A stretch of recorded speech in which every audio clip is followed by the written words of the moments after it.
தேவனுடைய பரிசுத்த நாமங்களுக்கு துதிகன மகிமை உண்டாவதாக. ரட்சிப்பை குறித்து பார்த்து கொண்டு வருகிறோம். அதிலும் ஒரு தரம் ரட்சிக்கப்பட்டா பரலோகம் போக மாட்டோம். அந்த ரட்சிப்புல நிலைத்திருந்து வாழ்ந்தால் தான் பரலோகம் போவோம் என்பதை குறித்து வசனங்களின் ஆதாரத்தோடு செய்தியை கொடுத்து கொண்டு வருகிறேன். இந்த நாளை இன்னும் ஒரு வசனத்தை நாங்க பார்க்கலாம். 1 தெசலோனிக்கேயர் 3:13. இவ்விதமாய் நம்முடைய கர்த்தராகிய இயேசு கிறிஸ்து தமது பரிசுத்தவான்கள் அனைவரோடும் கூட வரும்போது நீங்கள் நம்முடைய பிதாவாகிய தேவனுக்கு முன்பாக பிழையற்ற பரிசுத்தமுள்ளவர்களாய் இருக்கும்படி உங்கள் இருதயங்களை ஸ்திரப்படுத்துவாராக.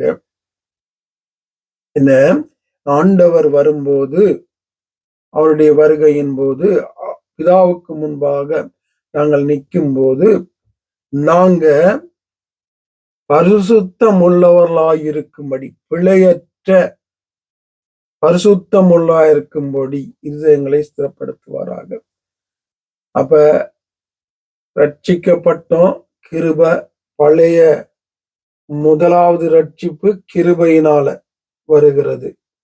இது பழைய பாவங்களை ஆண்டவரை ஏற்றுக்கொள்ளும் அதெல்லாம் மன்னிச்சு புது மனுஷனா மாத்தி பரிசுத்தவனாய் தேவனுடைய பிள்ளையா மாத்தி அபிஷேகித்து வேதத்தை தருகிறாரு. இது கிருபை. ஆனா இந்த பெற்றுக்கொண்ட ரட்சிப்பை காத்து கொள்ள வேண்டியது எங்களுடைய கடமை. எங்களுடைய கரங்கள்ல உண்டு. ஆவியான உதவியோடு கூட நாங்க வாழ முடியும். அப்போஸ்தலர் வாழ்ந்தாங்க. அப்போஸ்தலருடைய ஊழியங்கள்ல ரட்சிக்கப்பட்டவங்க வாழ்ந்தாங்க. இயேசு வாழ்ந்தாரு, யோவான் வாழ்ந்தாரு. ஆதாரங்கள் உண்டு. பழைய ஏற்பாட்டுல பரிசுத்தவான்களை பார்க்க முடியும். அப்ப இந்த ரட்சிப்பை நாங்க இந்த பரிசுத்தமுள்ள இருக்கும்படி, எது தேவனை நாங்கள் சந்திக்கும் போது, நியாய தீர்ப்புல நிற்கும் போது நாங்கள் பரிசுத்தவான்களாய் நிற்க வேண்டும். இது முக்கியம். எப்படியாவது வாழுங்க, என்னத்தையாவது செய்யுங்க, ஆனா மரித்து அவருக்கு முன்பாய் நிற்கும் போது பரிசுத்தவான்களாய் நிற்க வேண்டும். இது சத்தியம், இது மாறாது.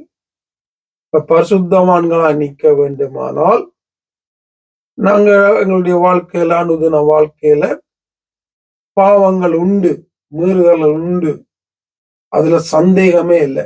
எனக்கும் சரி, எல்லாருக்கும் சரி. ஆனா அதை நாங்க தினமும் எங்களுடைய தனிப்பட்ட ஜெபத்துல அதை நாங்க உணரணும். இன்னைக்கு என்ன பாவம் செய்தோம், தேவனுக்கு முன்பாக என்ன பிழை செய்தோம், வேதத்துக்கு புறம்பாக படியா வாழ்ந்தோம், உணர்ந்து ஆண்டவரே இதை மன்னியும், இனி நான் செய்யாதபடி வாழுவதற்கு எனக்கு கிருபை என்று அவருடைய உதவியோடு கூட அந்த பாவத்தை மீண்டும் செய்யாதபடி அடுத்த நாள் தொடர்ந்து இன்னும் பரிசுத்தமாக, இன்னும் வசனத்தின்படி வாழ்ந்து, தினமும் அப்படியே வாழ்ந்து வாழ்ந்து வாழ்ந்து மரிப்பதற்கு முன்பாக பரிசுத்தமுள்ளவர்களாக மரிக்க, அல்லது இயேசுடைய வருகை இருக்குமானால் அதற்கு முன்பாக பரிசுத்தமுள்ளவர்களாக மாறி அவரை எதிர்கொள்ள நாங்க இருக்க வேண்டும். ஒருக்கா ரட்சிக்கப்பட்டோம், பரலோகம் போயிடுவோம் கனவு கண்டு இருந்தோமானா நித்தியத்துக்குள்ள பிரவேசிக்க மாட்டோம். உங்களுடைய கிறிஸ்தவ வாழ்க்கையெல்லாம் வீணா போய்விடும். கவனமா இருக்கணும். ஆவியானவர் தொடர்ந்து வழி நடத்துவாராக. ஆமென்.